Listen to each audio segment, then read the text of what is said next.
Welcome to Painted Rhino Podcast. What are you falling over for? I don't know. Maybe I'm You just... look like the 80s and you're all driving, your hand on the wheel, leaning over. Hey, I am a natural lowrider. Low rider.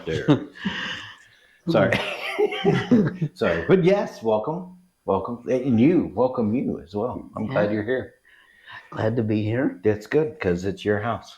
So that would be kind of weird if you weren't glad to be here.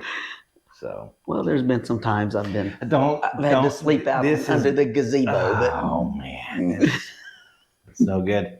I would say in the doghouse, but you don't have one, so that's right. I got a gazebo. There you go. Rain or shine, sleet or snow. You make to me the mad, gazebo you will go. No. We have a rule at the house. We always, if there is ever, and there's never, but if there is ever anything, we deal with it before bed, and no one sleeps on the couch. We don't play that game. We don't do that. But that's not what we're here to talk about. We're here to talk about something that I did this week that has been 40 years in the making. Okay. Right at be 38 years, 39 years. I had birthdays. Now I'm older than I was. I was gonna say. Yeah. I'm no longer on this side of the century mark. I've now flipped the coin, and I don't care. You have to got put another a 5 30 years in front of of terrorizing that the world. Right? Yeah, you got to put a 5, baby. Yeah, it's there. So I watched a movie that I never watched growing up. And when I say this, people are going to freak out because, trust me, because I told people at work and they lost their minds. They're like, how did you not ever see that movie? How can you're from the 80s. How did you not watch it? How did you not know? And blasted me. Deservedly so, but blasted me. But let me tell you why. Okay. And in fact, I got blasted on Facebook because I commented on someone else's post that they were going to watch it for the first time. Now, granted, he's in his 30s.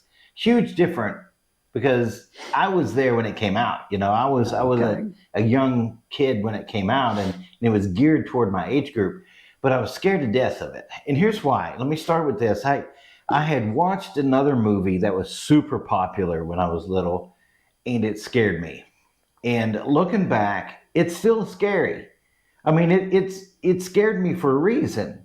But Gremlins was a scary movie, right? It was pretty spooky. Scary. It's like, as long as you had the little gizmo, like, oh my way, it was great. It was all cute, but don't get them wet, and don't feed them after midnight. Absolutely. And that whole creepy gets it from this crate in the back street of some Oriental city, and that whole thing from the get-go, that movie was like creepy crawly getting to me. And I could not do scary when I was a kid. To the point that when the tension in the TV show or the movie would get built up and they would start playing that I'm gonna scare you music, I gotta go to the bathroom. And I would go. I would leave, and Dad would laugh at me. And sometimes he would, okay, it's starting to get a little tense, and he'd look at me and go, don't you need to go to the bathroom about right now? And he'd pick on me and mess with me about it. And dang it, he shouldn't be doing that. That was mean. But what was worse is that... You're still in counseling. Right. Okay. No, I got over that. But the worst part is the next step. The worst is, of course, it would be at nighttime. It'd be dark in the house, on the end of the house we weren't in, because Dad and Mom were, turn off all the lights, because, it's 2 more cents on the electric bill. Turn off all the lights. I get it. Dude, trust me, I get it. I love taking care of the earth and our environment and not wasting electricity. But we made that electricity, we can make more. So, but I wasn't paying the bill. Mom and Dad were paying the bill, and Mom still like, you leave lights on everywhere, flip the lights off behind me when I'm visiting. So I do the same. Yeah, I'm better. I'm better than I used to be. And at work, I'm way better because I'm paying that bill. And so it's louder. Coming out of my check. Right. That's my bottom line. That's my P&L. So anyway, So Dad would go and he would wait in the bathroom down the hall. And I had to pass the bathroom to get to my room. So when that show's over, everything's done, he could turn off the lights. All right, time going to bed, time to go to bed. So he would go and he'd ditch out in the bathroom and wait for me to come by. And you know what he does, of course. I'm coming by and I'm like, there's a gremlin, and I'm already scared and I'm looking. And he jumps out and hollers at me. Just boom, and I'm like, I lose it. That's what I'm called old school good parenting. That was good parenting. That was it. Right? I respected him. No, I didn't. But not for that reason. I did for a million reasons, but not that. But it scared me. Right? So this movie, Gremlins, scared me. So when I saw the advertisement for the movie I did finally just watch, as a 9-year-old kid, I didn't want to watch this movie because you're killing me. It was scary. You gotta tell me. It was scary because you look at the ad and you see this monstrous face, and then the little trailer for it. There's the dude monster thing in this dungeon in chains, yelling. I'm like, oh my gosh, I can't watch this movie. I'm not watching this movie. Everybody went and saw this movie. Everybody watched this movie. They either went and saw it in the theater or they watched it from Blockbuster, because you go get it. And people love the Goonies. That's what But I never saw the Goonies. I'm 51 years old and I couldn't watch it because it was scary. Right now, I do scary now. I've seen the whole Saw franchise. I'm not afraid of stupid. Scary, like I was. But I'd never watched it. And what does that make you think of me as an 80s person? That I've never... Well, I was thinking you must have been like me in church Sunday and Wednesday night when all those movies were on TV. Well, I was. We were going to church. Absolutely. Well, couldn't go to the movies anyway because it was bad, But go ahead. I didn't mean to cut you off. No, I was just gonna say I have no comment because if my brothers were listening to this, they'd probably tell you plenty I was scared of. So okay. I'm gonna reserve my comment. So, but did you watch the Goonies when it was coming out? I watched the Goonies. Yeah, I watched the Goonies. I did not, because look. I watched the Goonies with my daughter. That's okay. That's good. She can keep you safe. But I will say, maybe that was my psychological. But the scariest thing, Sloth, love Chunk. I love you. Oh, it's so cute. It's sweet. It's like, oh, that's great. He's freaky. But it was great, and I loved it. It was fun. And the whole time I was like, they did this nostalgically like Stranger Things.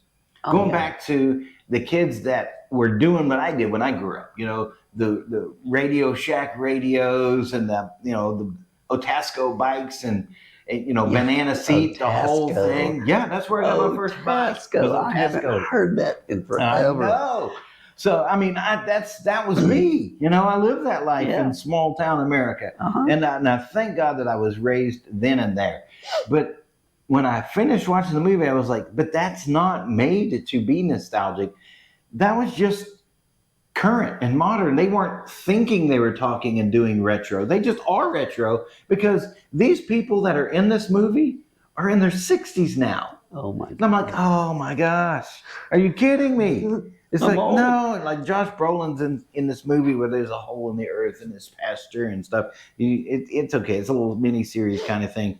But he's like, he's the grandfather on the show. Oh, I'm like, man, how did you get so much older than me? Because I was there too, and I'm not like that. But the whole point is to say I was afraid of something that I didn't need to be afraid of. I was afraid of something that wasn't scary. But because I was afraid of it, it took me 40 years to do it or to experience it or to follow through and get to that point of now I can relate when somebody goes, hey guys, oh, it was sloth, hey you guys. It's like, oh, I know that now. I know that. I thought you were just stupid all this time. But I get it now. 40 years later, I'm in the loop. Of course, the loop now has rust on it. But, but here I am. So that's that's where we're going to go today with the Oh, that's conversation and with talking about the scripture a little bit. Have you had an experience of something or some experience you didn't want to do or you did? Just tell me. A fear thing, we talked a little bit about it ahead of time, so you would kind of be driving in that direction. Lay it on me. Oh, how many stories and things have I kept myself from fear? I mean, I have so many. I mean, I can think of. I told the zip line that was a perfect one because when we drove up, Yep. if you got to catch the podcast when we talked about The zip line. Talked about that, and we talked about the Renaissance Fair. Yep. But I remember we were on vacation with all of Jennifer's family, my kids and their kids, and they all wanted to go parasailing. No. I mean, that's the answer. No. It's like, for me, still 51 in the middle of a podcast talking about overcoming fear. No. I'm still. And that's how I was. I'm like, I don't know. I've got all these people around. So I'm like, Aha. And I've got plenty of stories about that too. So I was like, if my son's doing this, I'm doing it just to show. And that right there. So we're out riding out to in the boat, hitting the waves, and you sit on the back of a boat. I mean, sit on your rear with your feet out in front, which I just played tennis and I can't do that right now. Well, I attempted to play. I watch tennis and I can't do that right now. That's. But what they do is they strap you in this harness connected to a huge parachute, and you're sitting on the back of the boat. Parachute's hanging off. So it's in the water. You're out in the ocean. The parachute's in the water? I don't know. I was too scared. You weren't looking at that. Okay, go ahead. So I'm sitting on the back of the boat, and they gun it. At the same time, the wind catches that parachute, and the boat takes off, and they let the parachute out. So it just sucks you off the back of that boat, and your stomach is... Ooh, you got harness in places harness don't need to be. Oh. Already it's another no. There's two no's. Go ahead. Yikes. This is fun. You went there. I come off the back of that boat, and it just sucks you up, and then they slowly just let you out, and you can see the coastline. And I'm in Florida, and I think I see Mexico. Right. So wait, it's way over there on the other side of Florida. I'll at least see Key West, So Right. I'm backed up. And then you get up there, and you don't feel, you feel it, but it's more of just a floating, calm, and if you just take it in, it's like, oh man, this was actually kind of cool. And they of course they bring you back down and dump you in the water and pick you back up and dump you in the... And I got back on and I was like, so how do that they was get you actually on, cool. How'd they get you on the boat? They reel you in like a fish? They reel you in slow. That the crank just... So yes, they reel you in like a fish. They reel you in. Awesome. No. And 3 no's. Flying over sharks with one rope? With a cable, yeah. Okay. 4 no's. But you did it. I did it. Okay. Finally, and I've seen driving by the beach, seeing parasailers all the time, and I'm like, Yeah, no, I'm a no. And now I've done it twice. Well, it couldn't have been awful. You wouldn't have done it again, right? Right. So you can do it once by accident. Right. But now, it was like pretty cool, and I was so glad I did it.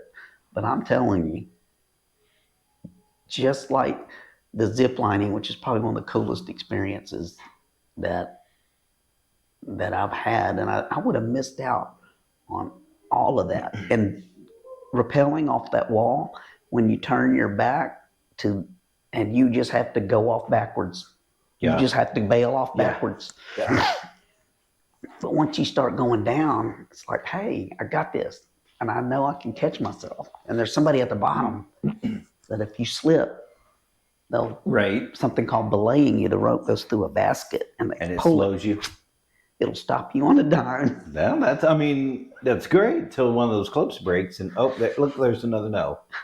So that's my thing, is if I mentally think I'm not going to do this, yeah, I'm not doing it, because I'm that guy that looks at it and goes, this could go wrong. This could go wrong.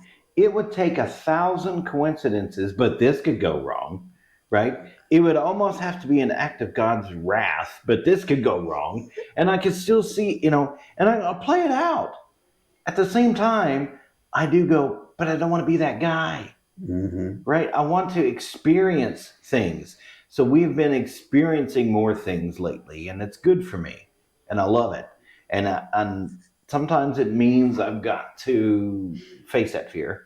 Sometimes it means I want them to know I have to watch the Goonies. So it also means one day we're going to be sitting right here. This man's going to be telling his parasailing or ziplining story. Zipline, I can tell you a story. So I've been there, did that for about this far. But that's all, and again, peer pressure, right? Because my mom did it. It's like, wait, no. Mom's in her 60s at this point, late 60s. And now I don't have an option. I have to. Mom's like, let's do the zip line on this cruise across the top of this, 10 decks above this canyon down to the park below on this boat. I'm like, that's okay. 11 feet per deck. There's 10 decks. That's a long way down. That's 100 and some feet down. And my math's not that great, but 110 feels like a long way. And it's a lot longer once you get up there, isn't it? Yes. I'm like, okay, it's just right there. There's the other platform. Oh, boy. No. Tell me about what it feels like that first step. Stupid. It's like, what am I doing? It's like, well, I know I'm saved. I'm going to heaven, so I guess I'm taking a short trip. Lord Jesus. Here I come, But, okay, so I don't want to tell that story. No, don't be sorry. Because I want to save it because, yeah, Mom's awesome. And she's awesome. We're going to talk about that at some point. But this week it's conquering that fear, or at least looking at those things and realizing that, okay, there's moments in our lives, events, experiences that we didn't do that we regret not doing, right? There's people that we should have talked to that we didn't talk to. There's jobs we should have taken we didn't take, right? There's all these opportunities that have presented themselves all through our lives and we've said no to. Now, granted, as I look back and I go, but if I'd have said yes to that, I may not be where I am today. And okay, but at the same time, I may be somewhere even better. But then it's all in this journey, right? And I don't want to negate the journey I've had because it's amazing. At the same time, I don't want to live with regret. And so I look in the Bible and I'm like, who else has had this struggle, right? Because it really is a struggle. And I know the Goonies is not scary. It's funny. Let's get that done, okay? Put the Goonies to rest. But it's fun, and I'm glad I watched it. But in your mind, it's a big deal. I mean, that's a scary deal. It was. At this point, no, it took me this long just because I didn't care anymore after 20 years. But for the first 10 years, I'm going to college like, I ain't going to watch the Goonies. Everybody still wants to watch Goonies again. I ain't watching. I got to study. College, it's the Goonies. I'm going to study. I just, you got, it just, what am I doing? But I altered my perception of everything, and I cheated myself experiences because of a fear of something that may not be there at all. Now, there's other times where I've had a fear or a sense of something bad, and it was there. And it was by the grace of God that I'm here today. And I'll tell that story because it is one scary story, but I'm not going to tell you today. I'm going to make you wait because, teaser. He loves doing that to me know, all it's the fun. time. It's fun. But, I mean, yeah, it was face to face with bad stuff. And I can't tell you, I had a short stint, as you know, in law enforcement. I can't tell you a lot of specifics and stories of that event and those things that I dealt with there, because these guys that I respect and admire tremendously put in 20, 30 years facing this stuff. And, my short stint, I'd still be doing it if they paid me enough, but they didn't, and I wasn't going to do it. So anyway, long, crazy story about that. But to get back to this, I did do things that I was afraid of at some point. I did, go into law enforcement, which is spooky. I did, buy a Harley and start riding a bike. I did do several things that a lot of people are like, no, it's too dangerous. You can't do that. Or what are you thinking of? I would never be that brave or that whatever. So there's 1,000 things in my life I did say yes to that I didn't back away from. And there's 1,001 things that I did back away from. Some for good reason and some out of a blind fear. That is an irrational fear. Not all fear is rational. Not all fear is irrational either. But, yeah, so I'm looking at it going, my spiritual walk, which is what we deal with, right? This is life and life in God. That's our conversation at Painted Rhino. Where am I going to see that kind of example? So I asked you earlier today, kind of that generically, and we started naming off stories because it's all over the Bible where people had to either take that chance or not take that chance. And often it was in obedience to God that they either said yes or no that we look at. We look at Gideon. Gideon was a coward. He was a coward. Here he is hiding to thresh his wheat so it's not taken from him by the soldiers, right? So he's hiding in a wine press. So he's under these walls hiding, threshing his wheat. I'm sorry, but you got to have wind to thresh wheat the way he was doing it. And he's encased in this little wine press trying to, hiding. And God comes to him. And what's God call him? Because you said this earlier. Mighty warrior. Gideon had to be like, first of all, you smoking something, God, because there's nothing mighty about me, and I'm a long way from a warrior. I'm living in fear right now. And then what does God do with Gideon? Well, God uses Gideon to wipe out the entire Midian army. And guess what? How many people did Gideon have to kill? 0. That's right. None. That's right. God didn't need him to be a warrior. He needed him to be obedient. Oh, man, that's good. He didn't need him to be a strategist. God laid out the Midian army in a valley to begin with. He'd set the battle up for success from the very beginning. But if Gideon had said no, would there have been a battle? Or would the Israelites have been enslaved? What would have happened? Now, I'm not telling you that because you didn't say yes to something, God's blessing for someone else isn't going to happen, because that's not the case, right? Hey, when at a point when I left the ministry, I had people, God-fearing people, pastors and leaders above and in front of me that said, but if you're not there to teach these young people, who will? They may never hear the gospel if you don't. It's like, whoa. You're telling me that if I step out of ministry, that the lives of those people who I may or may not ever speak to are on my shoulders, and that God's not big enough to present the gospel to them through some other means. Oh, I don't think so. I'm sorry, you can't guilt me into doing God's ministry, because then it's not ministry. I'm Jonah in a boat going to Nineveh, or coming out of a fish and preaching because I have to, not because I want to. You see where I'm going with that? That's so good. don't guilt me into something. That's not what we're talking about. So I'm not trying to guilt you into doing whatever it is God's calling you to do, or whatever opportunity is in front of you. But I do want us to talk about and understand we could miss amazing things because we say no, or because we say, like Moses. God came to Moses and said, you're going to lead my people free, and you're going to be their leader. Well, what is the number one thing you told me today that Pastor Craig said in his leadership conference that a leader had to be?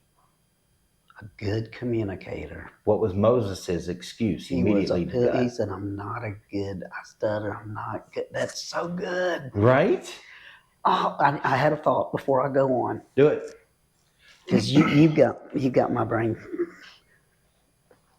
What's the number one fear of man? Ooh. Look at it, I Google it. I don't know what it is, but I know what's in the top 2 or 3. What's that? Probably number 1 is probably death, and number 2, public speaking. Yeah. In other words, some people would rather die than have to speak in public. Mm-hmm. So we both. I overcame that. I mean, it's not something. I mean, is it a rational fear? No. No one's going to, stone you. And nobody's going to remember what you say if it's awesome. Right, exactly. Who said that? That's what they'll say. I remember a guy saying, I heard on the radio or podcast somewhere that Gideon wasn't really being called to be a warrior, but obedient. I don't know. I don't know who said that, but he was brilliant. I don't know where it's but smartest guy. That's Moses' excuse. This is Moses. Good. Now, wait a minute. Moses was raised in the house of Pharaoh. You're going to tell me that Moses, who was treated as the son of Pharaoh, didn't know how to communicate or lead? He was raised to lead. God gave him leadership training from the time he came out of the Nile until he killed the slave driver. Sure did. Yeah. Think about that. He was trained to rule over Egypt. In fact, wasn't he over much of the building and construction and architecture? Absolutely. So he was a leader. He was a communicator, because he had to communicate the vision that he had in his mind to paper or to papyrus, to the people and to the slaves of his own people to create this. Moses could communicate like an ace. But God, I stuttered. I can't do it.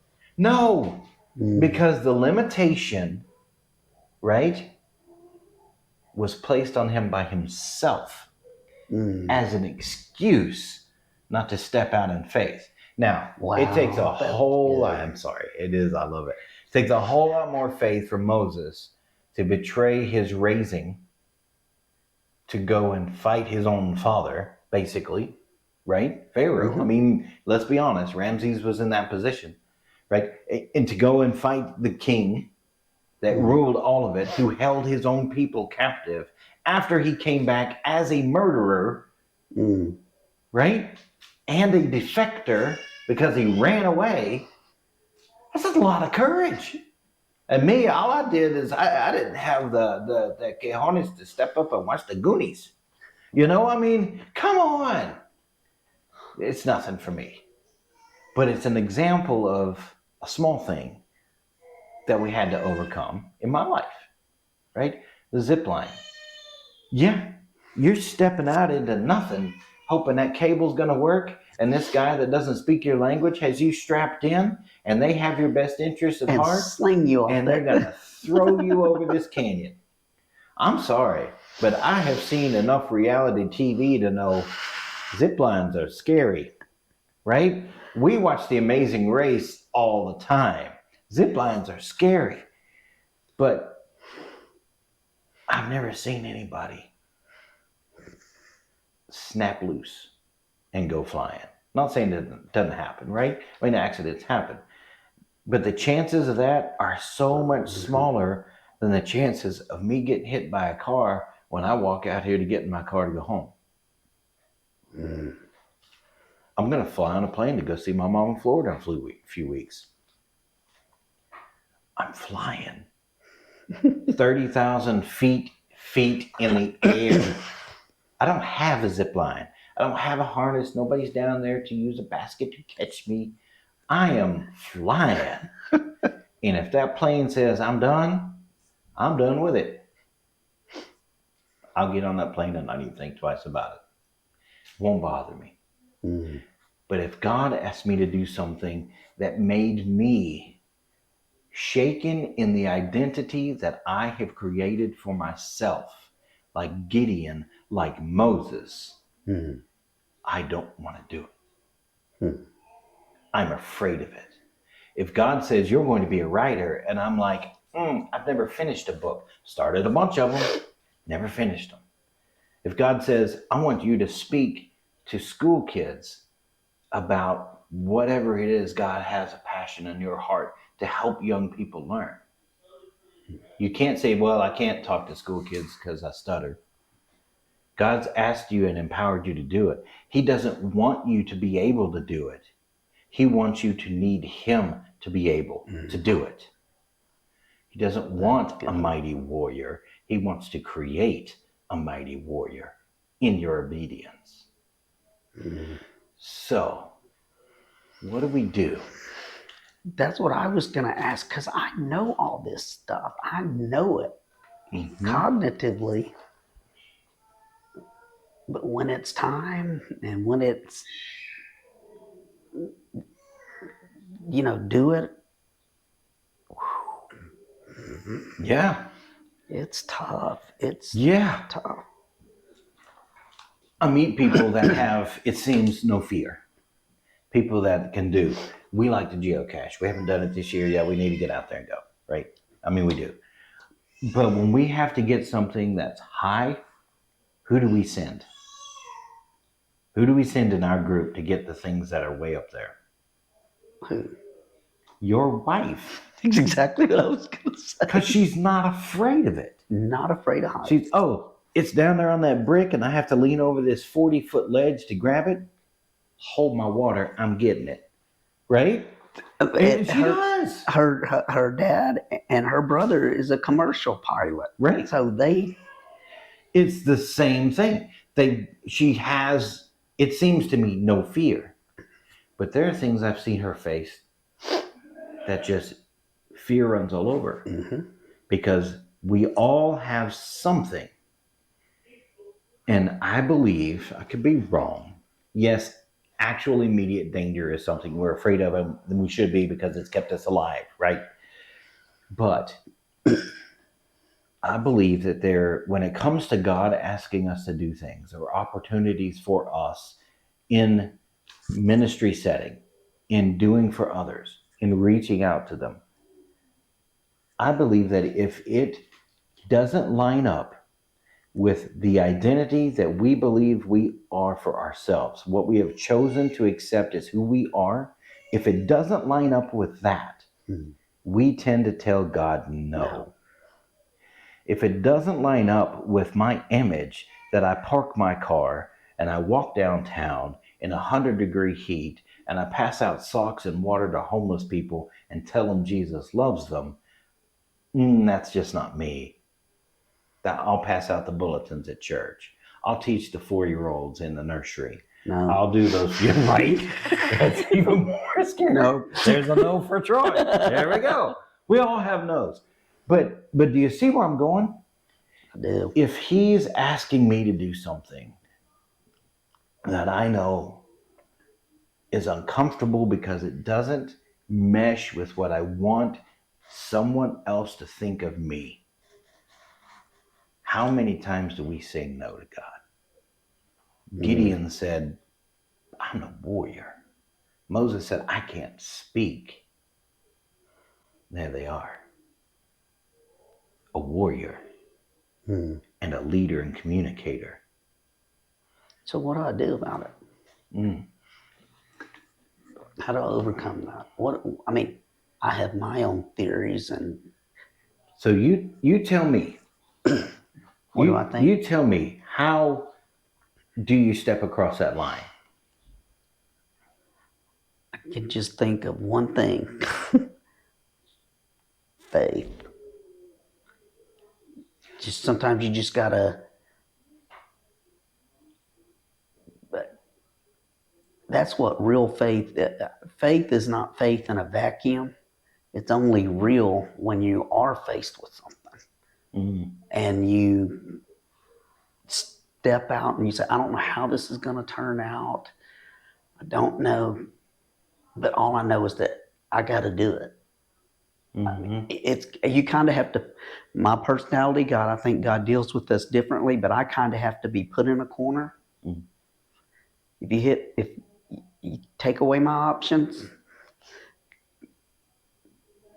and then if I know, I gotta do, I'll do. Like sometimes no is not an option. If you want to live your life, it's not an option. The only thing I can think, because it's recent and fresh, is what I'm trying to explain. Is we drove up, I saw those zip lines, and I was like, "Oh my God, those are the zip lines." Little did I know those weren't the real ones. Right. I would have really the medium ones, not the big ones. Well, I looked at my wife and I was like, "I'm not doing this," and I saw the look on her face, and that took away an option. That took away the option. Yep. It's like she was on her 30th wedding anniversary, gonna have fun, and no was not an option. I was going to save this story for another time. We're in St. Thomas, and we're snorkeling. Actually, no, I'm sorry. We're in the Bahamas, and we're snorkeling. It's the same cruise, but we're snorkeling.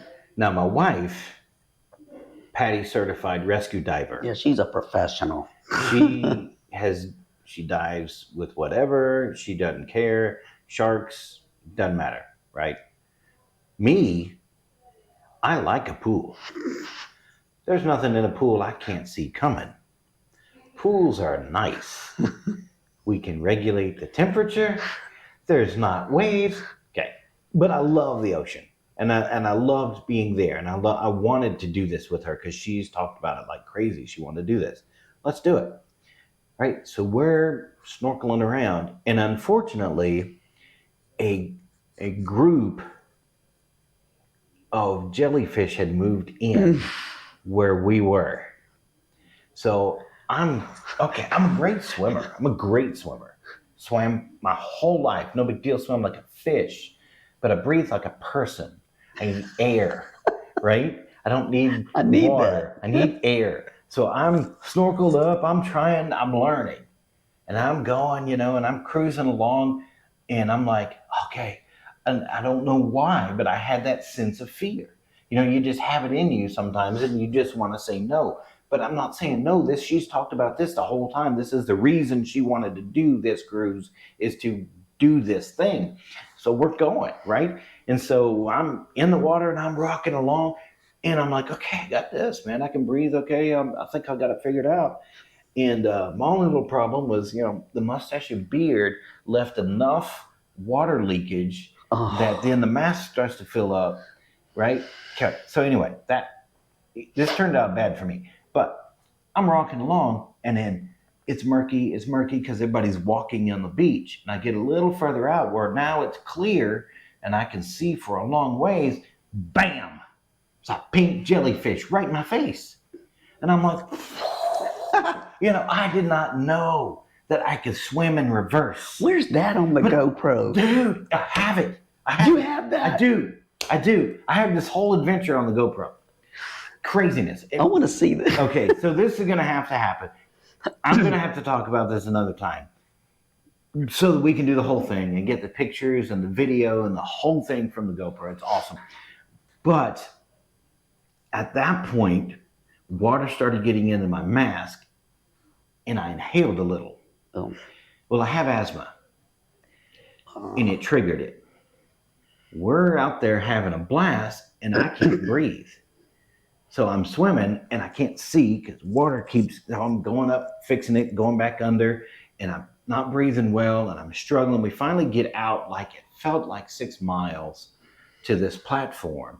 We get out, we get up there, there's like jellyfish all over the place. I'm like, oh, I'm going to die. You know, I'm hitting them while I'm swimming. You ever punch a jellyfish?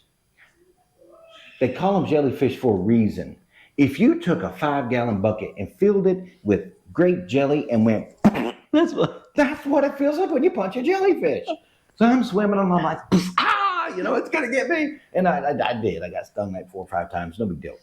But I'm getting along. But at one point, and we'll do this whole story, but at one point, she goes off because, okay, she just going. Doesn't matter. She's going. And we'll talk about some other stuff because we also saw something that she had never seen in its natural habitat, which was really cool. 2 things on this trip that she got to do that with. Y'all got to know she's worked with animals her whole life. Yeah, so. Zoology degree. But it was awesome. It was awesome.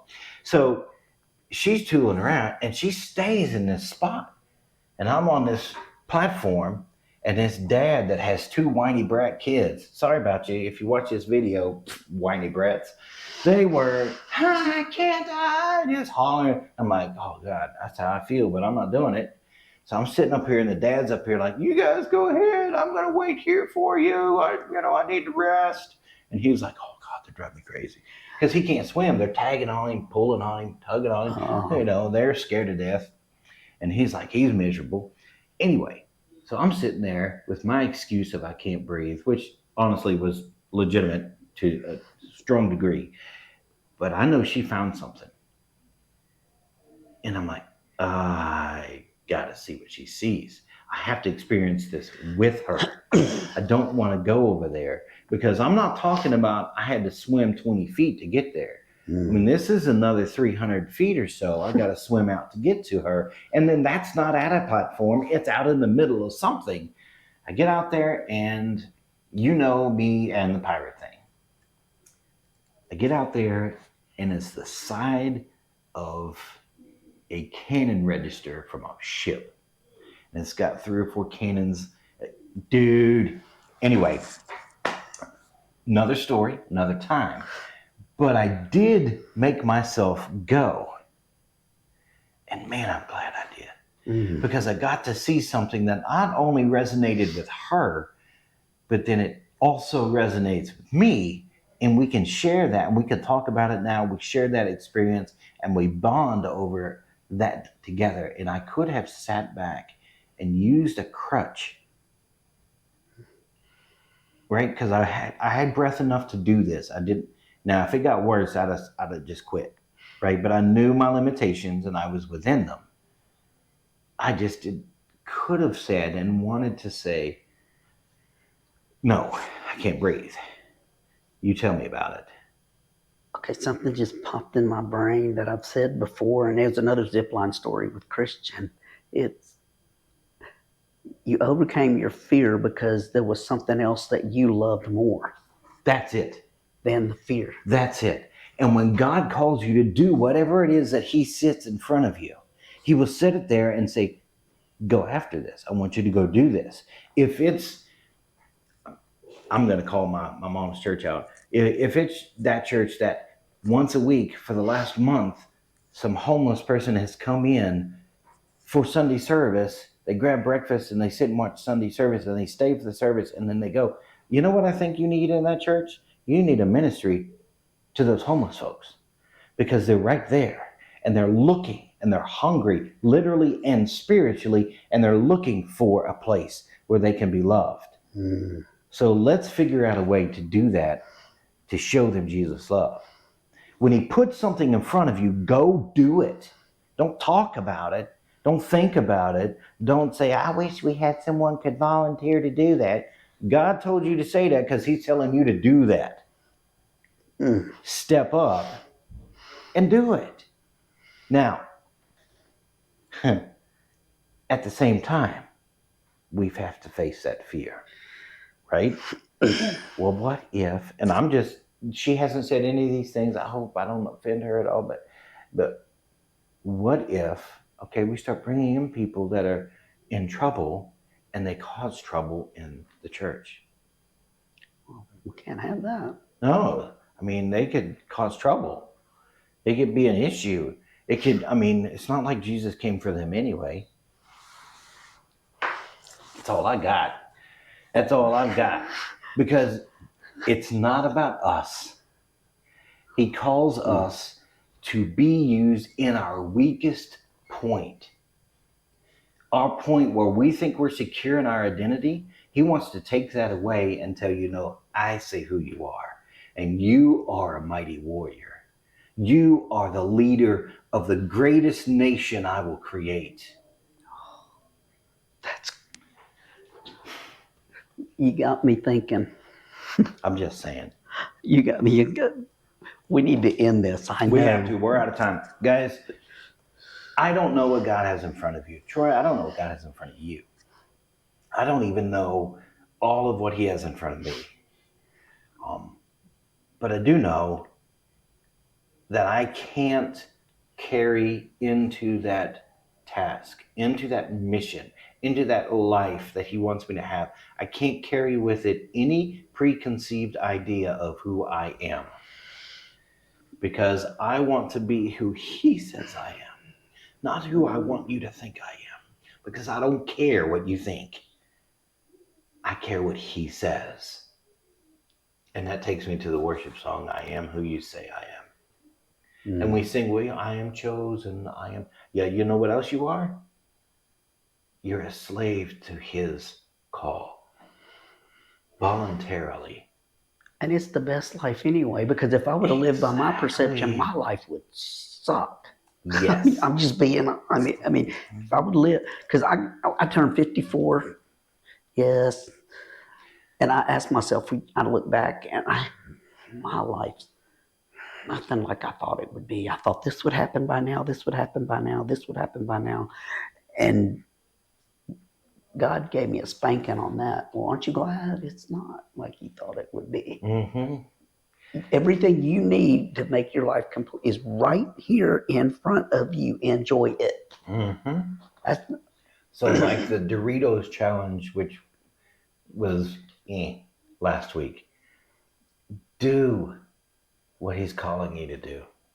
Write the book, sing the song, tell the story, take the hand, give the hug, spend your money for others, not for you. Give and do. Because that's who we are. We are him here. It's that simple. Will he say no to what matters eternally? Doubt it. He didn't. So I can't. Okay, So, let's put a challenge out there. Oof. Let's put a challenge. Let's end on a challenge. Simple. One thing this year that we wouldn't normally do. Let's do it. One thing. Just one thing.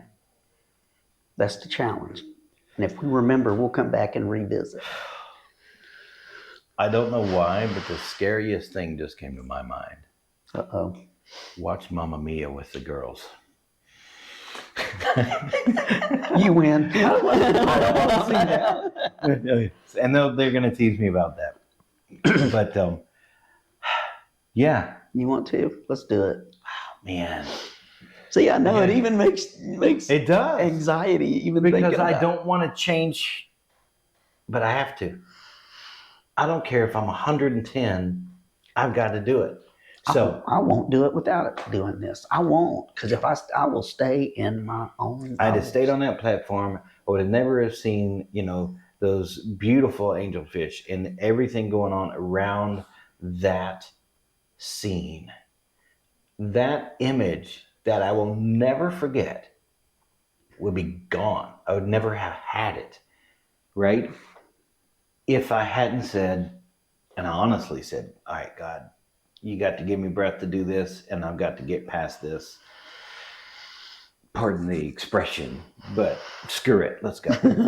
And I dove in and I found her, and she showed me, and boom. And by the way, that's not the first time or the last time. I'm sure my wife shows me something that blows my mind. Okay, another thought. Okay, we got to It's stop. your fault. I know. It's your fault. I know. What if nobody was there to tell us, come see this? So maybe Just you're supposed to go so that you can go and tell others, come and see. Maybe, just maybe. Wait a minute. You mean like the woman at the well, come and see? The one who told me everything about me? And in the entire town found the Savior. She was the first evangelist. Boom! The first evangelist. See, now if that would have stood up and landed on like it should, then I could be on all Don't break kinds my of new other chair. I'm sorry. You shouldn't let this much weight get in your chair. So, I'm a big boy. So, anyway, guys, thank you for putting up with us. Listen, go do, experience, go do something. But when God finally tells you what it is He wants you to do, don't let your preconceived idea of who you are get in the way. Don't let what you believe are your limitations be in the way, because where He is strong is where I am weak. Where I am weak is where He is strong. So, yeah, that's my closing thought. All right.